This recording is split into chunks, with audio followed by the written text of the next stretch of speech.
This episode is brought to you by Amazon. Sometimes the most painful part of getting sick is the getting better part. Waiting on hold for an appointment, sitting in crowded waiting rooms, standing in line at the pharmacy, that's painful. Amazon One Medical and Amazon Pharmacy remove those painful parts of getting better with things like 24/7 virtual visits and prescriptions delivered to your door. Thanks to Amazon Pharmacy and Amazon One Medical, healthcare just got less painful.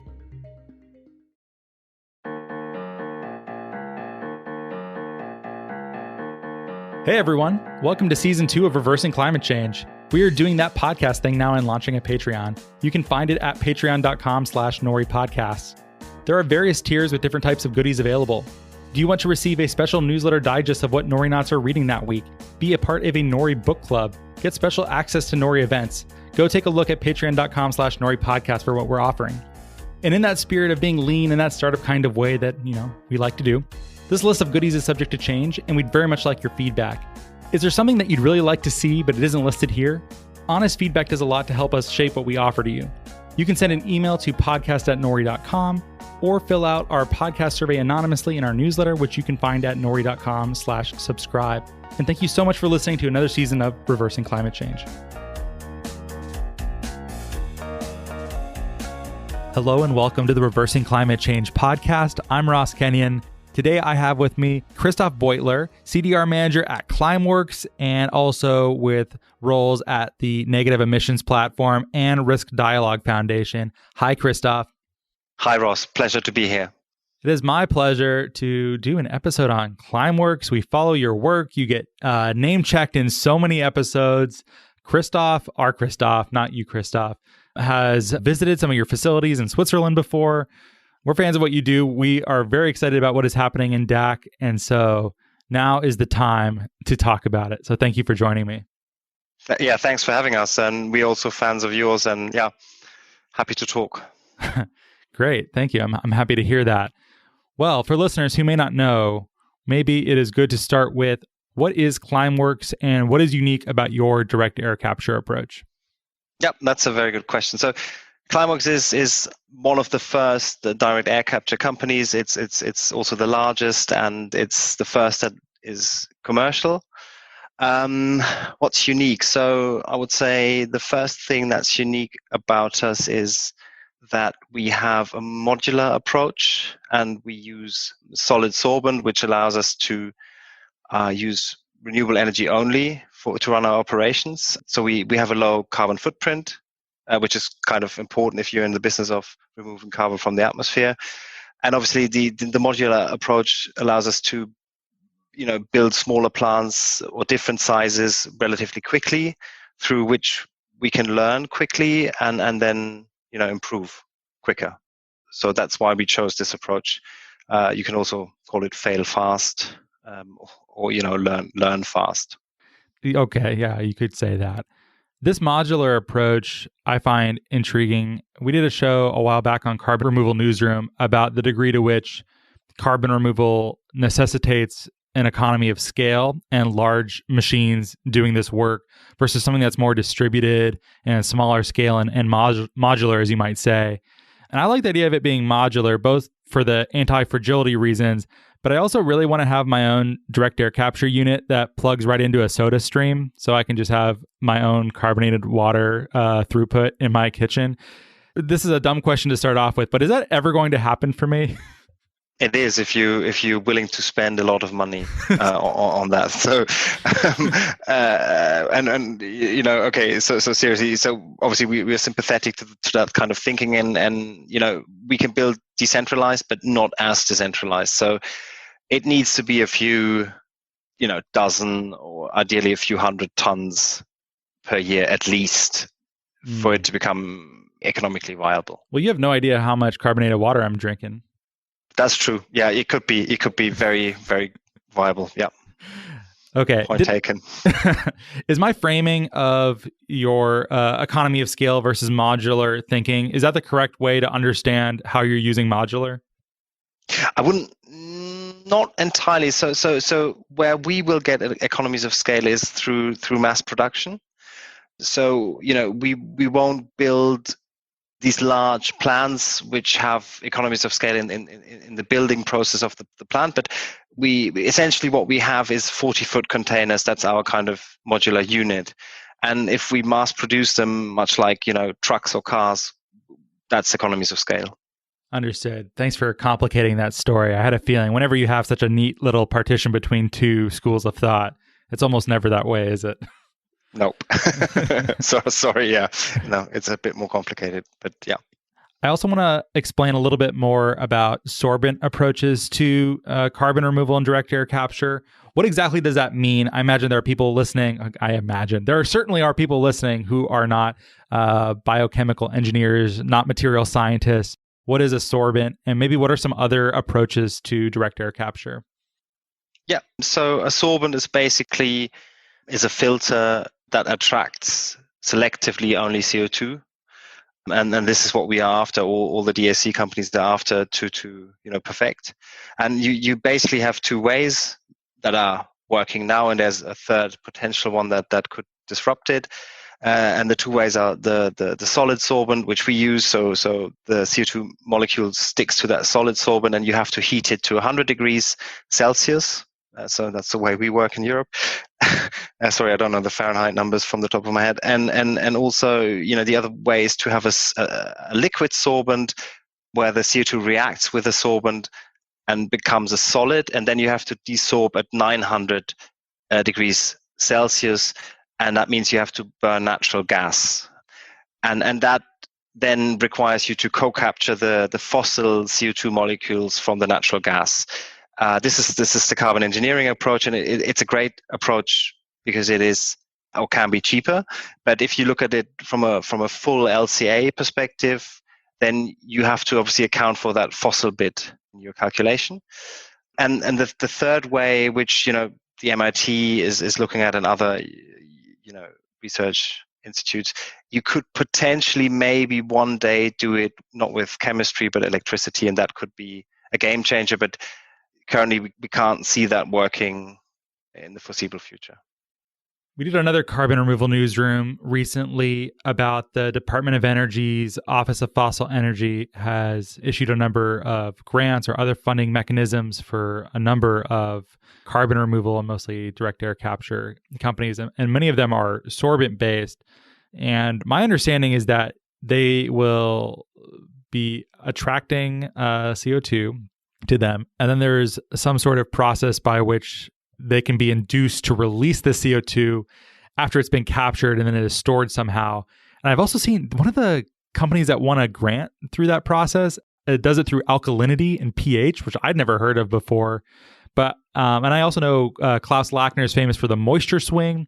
So after this sort of resin has captured CO2, you change the moisture environment in which these pellets are in, and then it releases it. But it sounds like the approach that you're using tends to be focused on heat and temperature, and the difference between those two environments is how it is captured and the CO2 released. Is that correct? So some of this I'm not an expert in, but from what I understand, yes. And the main difference between what Klaus does and what we do is he gets a 5% CO2 stream, and we get a almost pure CO2 stream, and that makes it kind of also easier for utilization. But I think in general, the way things are going, and also, if you read the IPCC reports, we will need everything in addition to full steam ahead on reduction of CO2 emissions. We're definitely attitudinally aligned on this. The only thing I will say, and we talked about this a little bit prior, is that carbon removal, soil gets a lot of this, but direct air capture too has this sort of holy grail aura to it where people become way too optimistic about it and runs the risk of us disappointing people. And so I tend to default to a very large portfolio. We're all sort of on the same team here, elevate cool ideas. I never want to overpromise anything. And it sounds like maybe you are similarly disposed and trying to say, okay, this is exciting, promising stuff, but we still need to do boring climate fixes as well. Is that okay by you? Yeah, definitely. I mean, I think, it's not just overpromising. We're literally, talking about our future here, and we should be really careful and realistic in how to assess this. Therefore, we tend to be on the conservative side with our, communications of prices and kind of, pathways where this can go. I mean, we definitely see gigaton scale happening, but this, needs strong political and societal will. Got it. Okay, that's always good to hear. And just to clarify too, with this sorbent approach, in the way that I framed it with moisture, pH, or heat, you're saying Climeworks is focused on heat, like differences in heat to both capture the CO2 and then also to release it by changing the heat in the environment in which these sorbents exist. Is that like a good layperson's understanding of this? Yeah, it's heat and we capture at whatever temperature is the outside temperature, and then we need around 100 degrees difference to release the CO2 from the filter. You said 100 degrees Celsius? Roughly, it's 80 to 120, but don't go deeper with your questions because I'm not a technical guy, so you will hit my limitations quite soon on that. Yeah. I just want to do the good point of order. I think that's just the temperature at which water boils, right? 212 degrees. That's usually what it requires. Yeah. Okay. Cool. I'm not a technical guy either. So we are both doing science translation for the listener right now, Christoph. It sounds like we are well placed as peers right now. That's very good to hear. Well, we've done a number of episodes about climate and specifically carbon removal policy in the United States. There's been some state level things, but mostly watching the federal government and seeing what happens in DC. What is it like in Europe? I'm not sure that we've ever had an in-depth conversation about what climate policy and specifically carbon removal policy looks like in Europe. Yeah, that's a very good question and one of my favorites because a lot of my time goes into that. But yeah, so I think the way I see it, it's, in the US moved as usual quite fast on this with the 45Q and the low carbon fuel standard.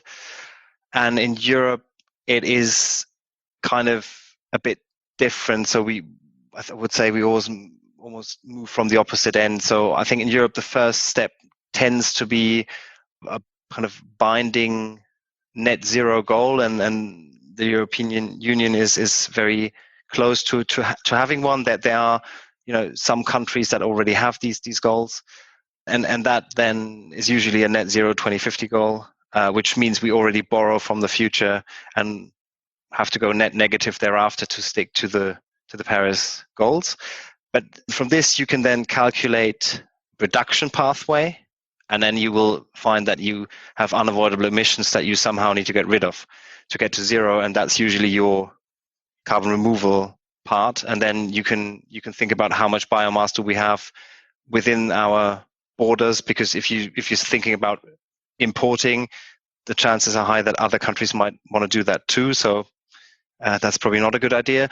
And then from that, you can calculate how much technological solutions you will need, and then you have your kind of rough picture what you need to do to get to your climate goal in 2050. And from that, in Europe we tend to then design policies that allow the scale up on the removal side and obviously the reduction on the other side. Have there been many fights in Europe about the degree to which carbon removal constitutes a moral hazard? I know that's been quite prominent in discourse here, but I think we are now recognizing that carbon removal is necessary no matter what. So it shouldn't be an excuse not to decarbonize as fast as feasible, but we also shouldn't neglect it, because if we don't, there's already just too much CO2 in the atmosphere. We need to do carbon removal now. Has a similar process happened in Europe, or has it been different?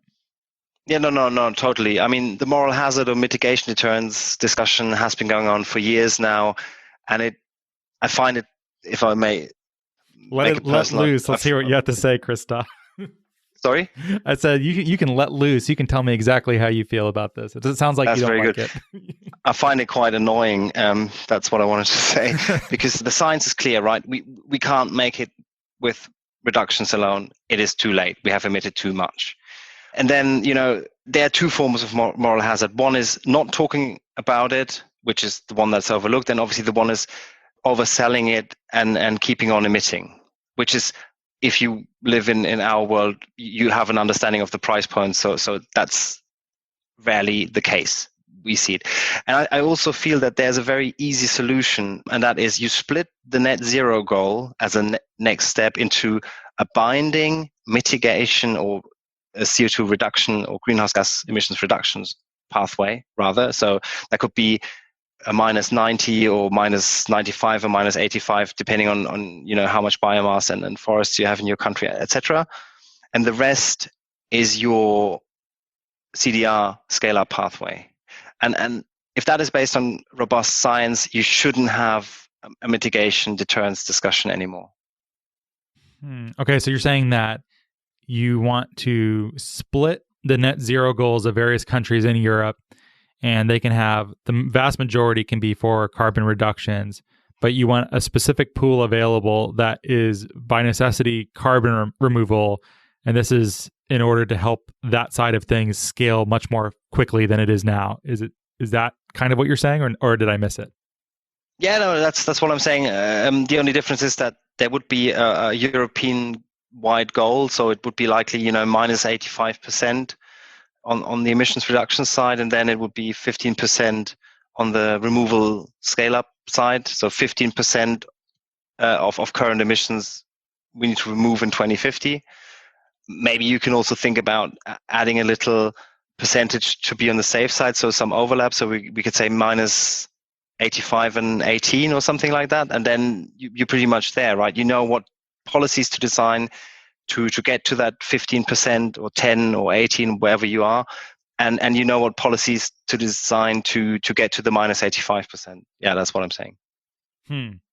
That seems to be at maybe the country or inter-country level. Is there thinking on what businesses might be required to do in Europe, at least now, and then how might that interact with carbon removal policy? Yeah, I think what we also implicitly assume is that Article 6.2 and 6.4 of the Paris Agreement would work. So that means we assume that you could transfer removal credits internationally in a kind of regulated market.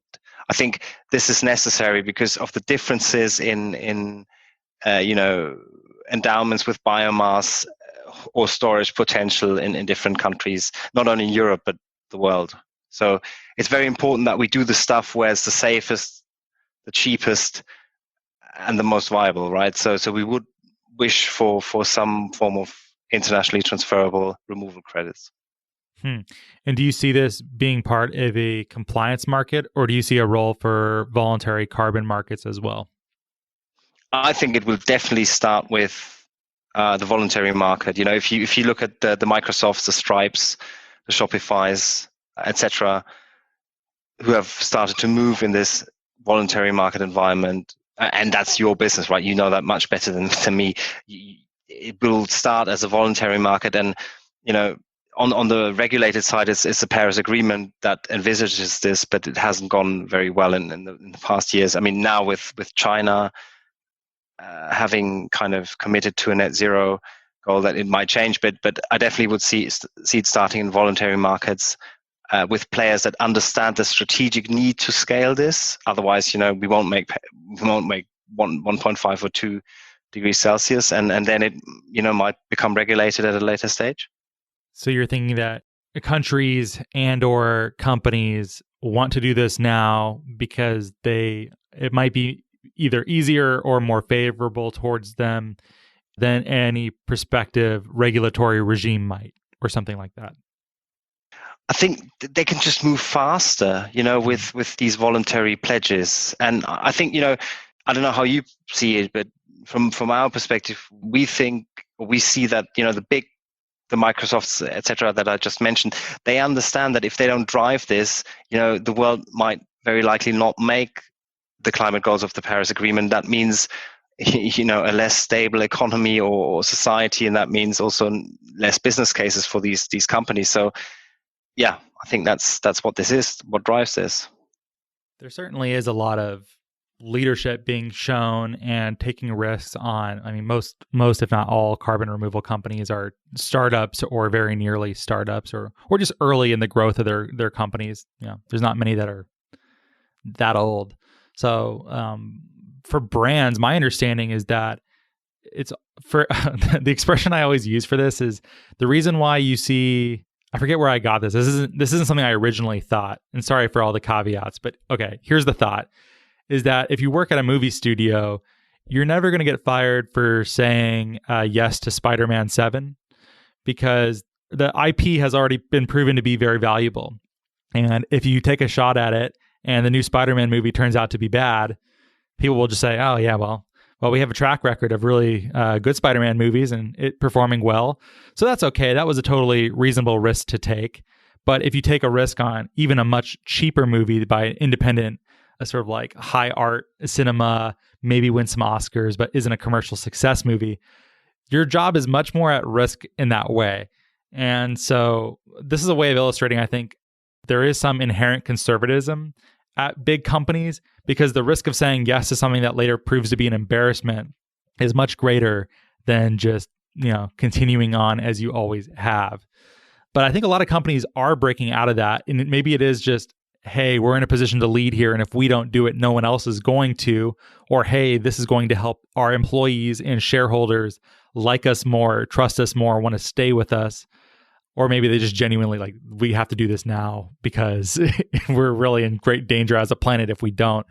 I'm not sure which it is. And I think if you want to be really self-interested about it, I'm sure some of it is saying, whatever the government proposes, it's probably going to be more expensive to comply with. We'll have less flexibility. We'll have less choice. We should do it on our end because maybe we'll set an example for future policy. And maybe if we do it voluntarily, there actually may not be policy in that like direct oversight kind of way that I imagine many companies want to avoid. Sorry, I just gave you 15 different things to respond to, Christoph. So your choice. Yeah, I don't know. Maybe I'll start with, if you look at Microsoft and a likely regulated environment in the US, it's not that likely that they will be forced to remove their historic emissions anytime soon, right? Also given the current administration. So I think they genuinely understand that they have a social responsibility to drive this. And also, as I said, you don't have a business case anymore.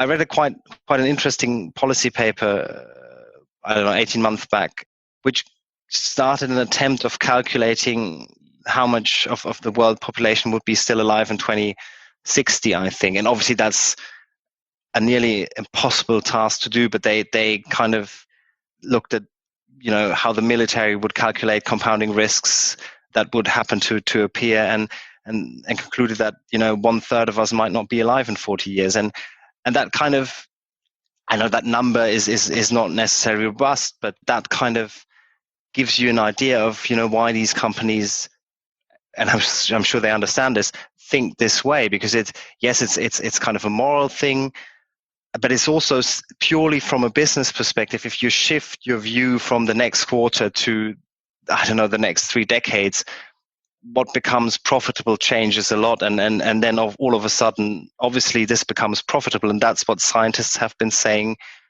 for decades. And I think the exciting thing that is happening now is that all of a sudden the technologies appear, and yes, they are new, but they have to be new because the need wasn't there in past decades, because we could have still made it without removing. But the technologies are there to still make it, and that is kind of a very hopeful prospect, and also probably the last hopeful prospect that we have to still turn this around. I'm sorry, this was kind of obviously an equally philosophic answer to your why question, but yeah, these are my thoughts. You can match me on that. That's totally fine. Yeah, that's allowed. Well, fair enough. I'm curious to see how it goes. Obviously, the big risk, and I think why people distrust a lot of voluntary action, is that the tendency to greenwash is it's a big risk.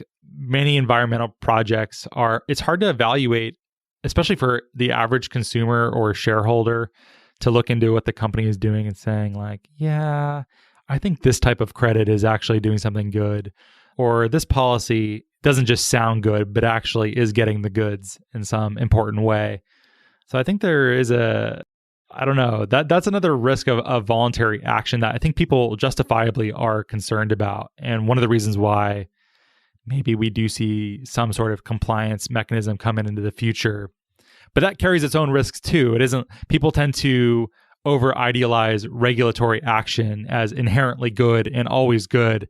And as someone who studies this, I think you must agree that that is not the case, right?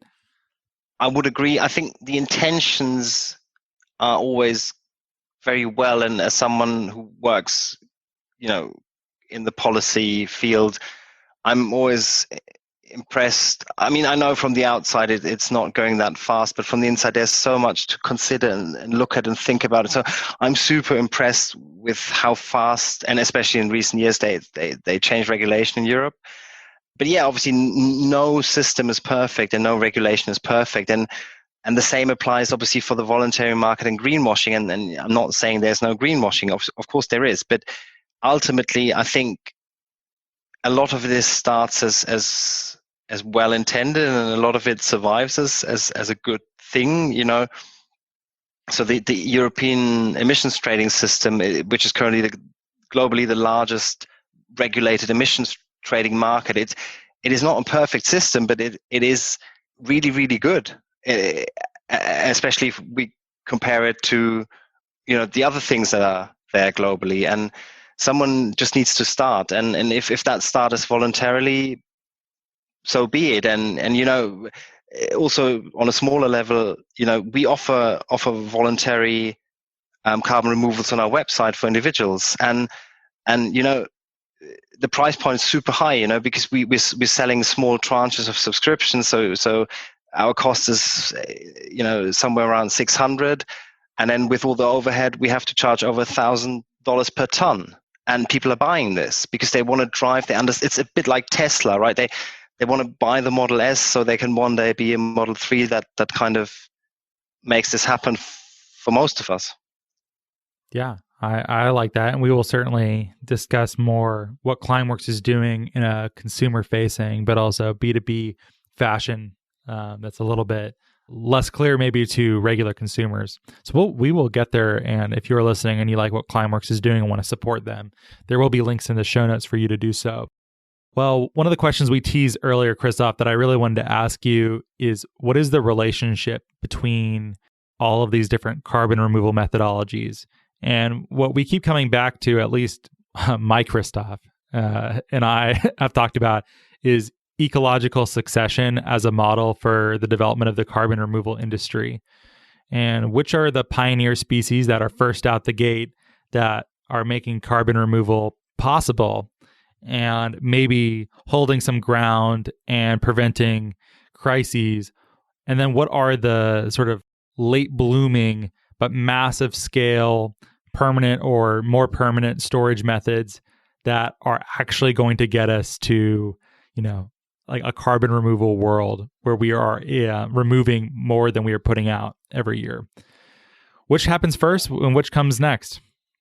Yeah, I think that's a genius question, because there's also another mechanism within this. So obviously, first out the gate, that has already happened a long time ago, is afforestation, which has started live competing in a market that is not a removal market, even though they are removal, but they competed in a compensation market against avoided emission certificates. So you do a project, you save a bit of emissions against a reference project, and you can then pack that as a certificate because you have saved something and sell it on, but no carbon has been removed. And I think that the first real species out of the gate are you guys, the carbon removal markets, because that is key. Because at the net zero point, there are no avoided emission certificates anymore, which is the majority of what's traded today, right? And there's only removal. And then I think it's quite simple. There's only so much sustainable biomass, and we should use all of that, whether it's for afforestation, BECCS, or biochar. And then after that comes direct air capture and maybe enhanced weathering and hopefully so many more that I don't yet know of. And all of that together hopefully will get us to a climate positive world. But we have 30 years. And I recently read a very good article in Politico which looked at this topic and kind of the societal transformation that is needed to achieve this. And it was aptly titled, "The Goal is Revolution," because it's not enough to drive a Tesla and shower a little shorter. We really, globally, 80%, if I'm not mistaken, or around that is still fossil energy that we use. And we need to replace all of that with renewable or CCS it or remove it from the air. And also, the products like jet fuel that you can't replace. And we can make fuels from thin air with CO2 from the atmosphere and green hydrogen. You can make methane, and then you can start building your hydrocarbon chains. And all of that system needs to be developed in the next 30 years, because otherwise we literally won't make it. And I think this is incredibly exciting, but it's also a daunting task. And yeah, I'm kind of losing track, but I just want to convey what we're dealing with here. No, it's good. This comes up once in a while. And what I usually say is that it's like when you're watching a movie and someone says, like, don't look down. And the other character says, why? What's down? And they look down, and of course they freak out because it's a giant cliff or whatever that they're about to fall off of. And we tend to be optimistic, conservative yet optimistic. Looking down once in a while really has a tendency to focus the mind, I think. Yeah, and when I look down, I'm with Greta, right? We shouldn't freak out, because we definitely need to move. And I think what you guys are doing, building the marketplace for this is incredibly important work. Well, thanks. It's certainly not the easiest task, but actually now that I think about it, it doesn't seem like any of these methodologies or approaches are particularly easy. No, you're right. We often joke and say, when we ask, why are you doing this? Are you doing this to make money or to save the planet? And then we, one response is, there are easier ways to earn your money. So, yeah. Oh, I'm sure. Well, what? I think you're in the like Zurich area. Couldn't you just work in finance and go get a job at UBS and you'd be just fine, right? I don't know. I mean, I had an offer at, I think, including bonus, more than twice the salary I have now. And I'm fine, because this is incredibly exciting and a lot, I'm sure, I mean, there are interesting jobs in finance too, but yeah, I like what I'm doing. And I think that's also something that most all Climeworks I know of share. We like doing what we're doing, and obviously, if you think it through with a long lens, it is also incredibly profitable, and it will become a large industry, at least if the world will try and make the Paris goals. So it's both kind of things, right? It is profitable, but it's also hard getting it off the ground. Yeah, I think that is the hope. I want to talk a bit about permanence, because this has come up on both shows recently. And maybe the best way to do so is to talk about what happens with the CO2 that Climeworks captures. Are you monetizing it in some way? Is it re-entering various value streams, or is it being mineralized? What's happening to your captured CO2? Yeah, that's a good question. So what we do is a sink and cycle. So part of our CO2 goes into the ground, where we have developed a way with our partners in Iceland to mineralize the CO2 underground, so it's gone and stored forever, even if we have an earthquake or volcano erupts. And that's the kind of the removal part, which is needed to achieve the Paris goals. And the other way that we need to think about to achieve the Paris goals is we need to replace fossil CO2 inputs into the system with atmospheric inputs, because otherwise, in a net zero world, you would have to take the CO2 back out again, and it's almost always cheaper to use the CO2 to replace the product. I give an example. So if you were to say, okay, let's aviation, we don't have, or at least currently we can't see too many options other than having a liquid fuel. So you have two ways, right? You keep on burning fossil kerosene, and then you remove the emissions from that fossil kerosene, for example, with direct air capture. Now, if you look at it a bit closer, the the climate impact of flying is 3 times roughly the amount of its CO2 emissions. So you would have to remove 3 times the amount of CO2. That comes from, you have other emissions like NOx, which are a bit more aggressive than CO2, and then you also have the particles where you have other climate impacts. But anyway, what you can then do is you can simply take CO2 from the air, combine it with green hydrogen, then you get methane. It's an exothermic reaction. You get some energy back. You Fischer-Tropsch it, and you have a drop-in fuel that you can tank into current aircraft. And because you have removed the CO2 from the air first, when you burn the fuel, it burns a lot cleaner because it doesn't have any byproducts because you have built it synthetically, and it returns the CO2 to the atmosphere, so you're closing the carbon cycle. And this is possible for almost all hydrocarbon chain products that we currently make from fossil sources. And I think this is the other kind of super exciting prospect that we are looking into, and that's we have demonstrated that this is possible, and so has carbon engineering, and we're currently working on scaling this up. So the fuel market in kind of unavoidable or hard to directly electrify sectors is definitely another interesting and exciting case. Yeah, I love those approaches. The idea of capturing fuel from the air. I know it's a little bit more complicated than that. That's amazing. I always get excited when I hear about that. And I think having a less emitting source of hydrocarbon fuels that are not going to be easily replaceable, like jet fuel and other things like that, that's going to play a pretty big role, I think. Okay, the first example you gave, though, of Iceland, I always forget the name of, what's the facility called again? It's a geothermal power plant, which is called Hellisheidi. I can't pronounce it in the Icelandic way. I'm sorry to I don't feel nearly Icelandic as bad now. That's good. listening. And there we have a small demonstrator, which we switched on in late 2017, and we're now building a plant there that's bigger than all of our 16 other plants. For capturing CO2, you're building one in Iceland? Yeah, a second one, yeah. And that is, so it captures and removes CO2 and stores it underground. In the same location. It's located same where location. Wow. Yeah. It's called Orca, so follow our communication on that. We recently started, and it will take, in Corona times, it's always a bit hard to estimate, but we will think in 9 months or so it's running. I love it. Okay, the permanence question I wanted to get to with regard to this is one that we've been talking about lately, because the assumption with carbon removal through direct air capture and mineralization, it's sort of taken for granted that these are more permanent than more biological or ecological methods.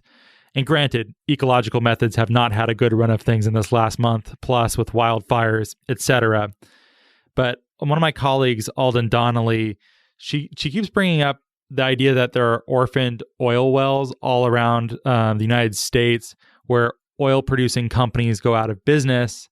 And then these wells, there's no one there to take care of them. There's not financial mechanisms in place to care for these wells, and they end up leaking in some way or not being taken care of and becoming a hazard. And that this process could also happen with direct air capture. I don't know, though. I don't understand the science well enough to say. I am cautious that because the rhetoric around permanence and industrial methods does feel in that sort of euphoric, optimistic state. And I want to pump the brakes a little bit if necessary. I don't know. What's the latest thinking on permanence with what you're doing there? And sorry, I hope that isn't too pointed for you, Christoph, but I really need a good answer for this. Yeah, no, that's fine. So I'm not a geologist, but it's my job to know about this a bit. And, as far as I know, what your friend is talking about is what we call sequestration. So you inject the CO2 in a liquid form, and it stays down there in a kind of liquid form. CO2 is heavier than air, so it doesn't come up as a gas. So if the conditions are right, it should stay down there. This has been done by the oil industry for decades, and there are very few accidents known. But obviously what we do is different, right? What we do is we mineralize the CO2 underground. So what it is, it's a specific combination of heat other minerals in the rock, the porous rock, about 1.5 miles down in Iceland. It's And basalt, pressure right? Is that the mineral? Yeah, it's basalt. Yeah, that's exactly right. And that kind of, forces the CO2 to mineralize, for lack of better words, within 2 years. And then, you can abandon it, and because it has turned into stone, it won't come up in no circumstance. And this is kind of the way we are following. And also, I think globally, there's already 1,200 gigatons of storage identified that could be used in that way. So that's more than we likely need to remove from the atmosphere. So that's not the bottleneck. Wow. I see the attraction, of course. Yeah, force burned down, and then the idea that you could mineralize CO2 and you could, what did you say? You could walk away from it and it would be sort of stable in that capacity. That, if it's that good and the price point is competitive, that's a massive deal. I think it's fair to say. And that's probably why you're building your career around direct air capture. Am I right? That's correct. Yep. Yeah. No. I mean, it is in terms of permanence. There's nothing more permanent than a rock, right? In that sense. Nothing more permanent than a rock. Yeah, that's true. I can't think of anything more permanent than a rock right now. So, well, fair enough. I need to dig more into that and learn more. I know Carbon 180 has done some good research recently. I think a lot of it leaned on the stuff coming out of Livermore National Laboratory about the permanence and it not being a threat for earthquakes, really, that it's quite stable. So, yeah, I don't mean to inject doubt into something that shouldn't, but I do have questions. I'd like to see how this would play out. But obviously for the good of the planet, I hope because in our theory of ecological succession, maybe that means direct air capture will really get some serious legs here in the future. Yeah, but biomass is still needed because a lot of it is at a lower price point. It's just not scalable to the extent that direct air capture is. So again, there are no silver bullets. We need everything and fast. Definitely. That's certainly true.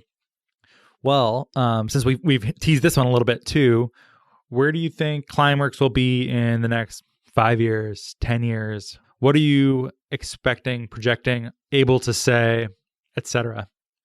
Yep. On the one hand, our vision is to inspire 1 billion people to remove CO2 from the atmosphere in order to become what we call climate relevant, so get to gigaton scale.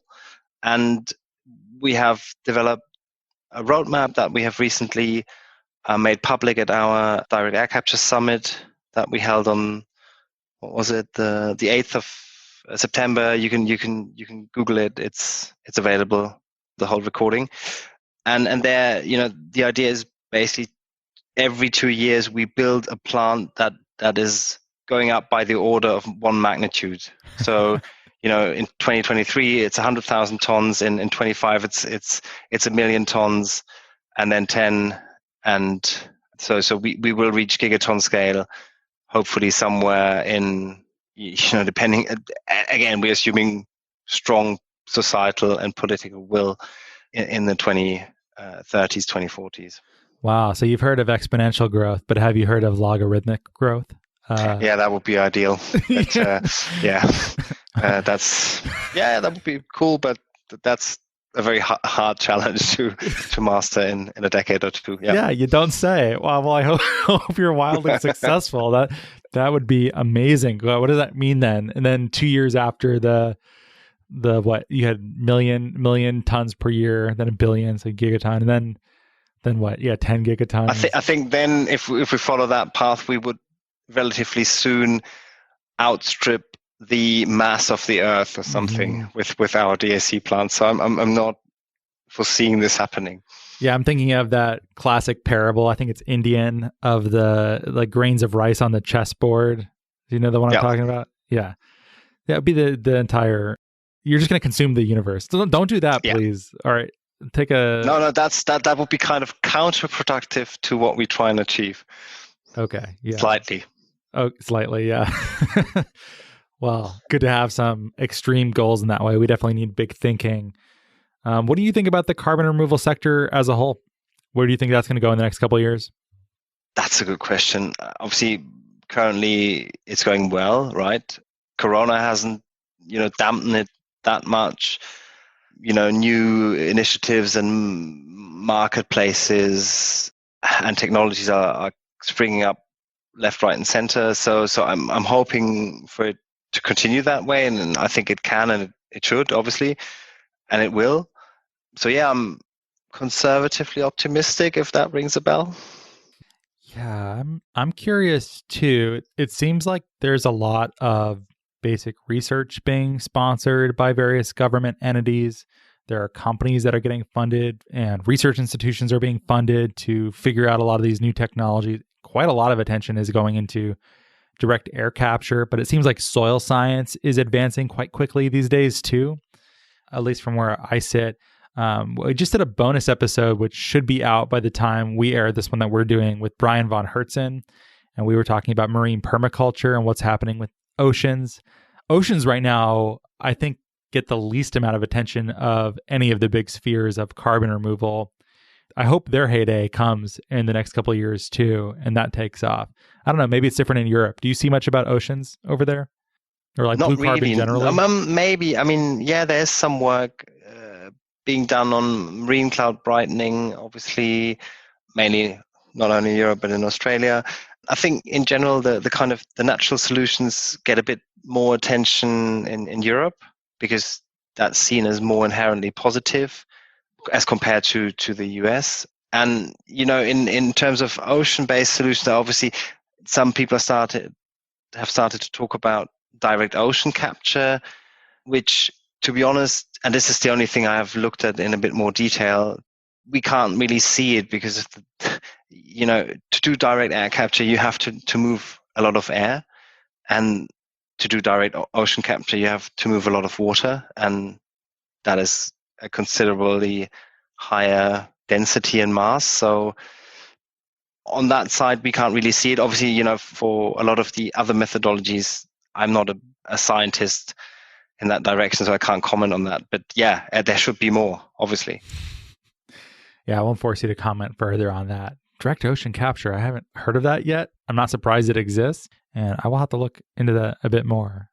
If someone wants to support your work, keep in touch with either you personally, but also if they want to support Climeworks, what's a good way for them to do so? Yeah.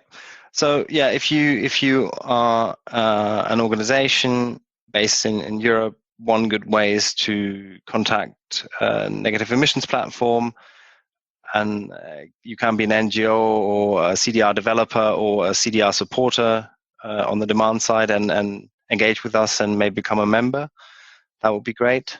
If you are an individual and you want your emissions removed, or a company, from the atmosphere, you can either obviously engage with you guys, or with us through our web shop if you are inclined towards direct air capture. Yeah, and in general, this topic needs more societal dialogue and discussion. So anything you can do to educate yourself on where we are with climate. We can't call it climate change anymore, right? How can we call it climate warming? Yeah, do it. Oh, wait, you don't call it climate change anymore? I don't think we can. I would say people in California would now go back to calling it climate crisis or global heating. I don't know. It's not. I feel we need a new word, maybe an old word. Maybe it is global warming again.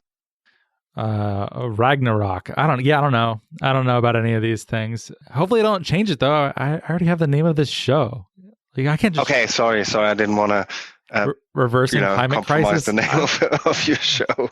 Yeah. First of all, how dare you come on my show, try to get me to change the name of the show, Christoph. I'm sorry, Ross. I'll make it up to you one day. Yeah, insulting way to end the show. No, just kidding. Yeah, fair enough. I'll keep my eyes peeled for any of those nomenclature discussions. I'd be curious to know whatever becomes of it if it's not climate change. Links to all of those things in the show notes. If you want to buy carbon dioxide that has been captured by Climeworks, that link is in the show notes. If you want to follow Christoph's work on policy, keep up with him, Climeworks' policy work, etc., or also the Negative Emissions Platform and Risk Dialogue Foundation. Well, thank you again for being on the show, Christoph. Thank you, Ross, for having me and for having Climeworks. Yeah, it's my pleasure. Auf Wiedersehen. Yeah, vielen Dank. And I'm sure our paths will cross again. I sure hope so. And hey, if you're listening, would you do me a small favor and write us a review on Apple Podcasts if you're an iPhone user? It really helps a lot. It only takes 30 seconds or so. If you boot up the podcast app that comes on your iPhone, go to this show, give us 5 stars, write us a nice review, assuming you genuinely think that it deserves it. And thanks for your support. Tell a friend, and thank you so much for listening.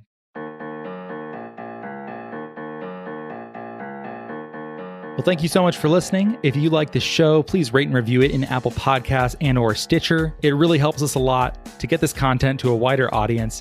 If you think what we're doing is useful, interesting, fun, hopefully all 3, we'd certainly appreciate your rating and review. You can keep up with Nori at nori.com, where there is a newsletter. That's nori.com/subscribe. There's podcasts. There's a whole bunch else. Or you can send us an email at podcast@nori.com. We are also now on Patreon at patreon.com/noripodcasts if you'd like more content, engagement, and community. And thank you so much for your support.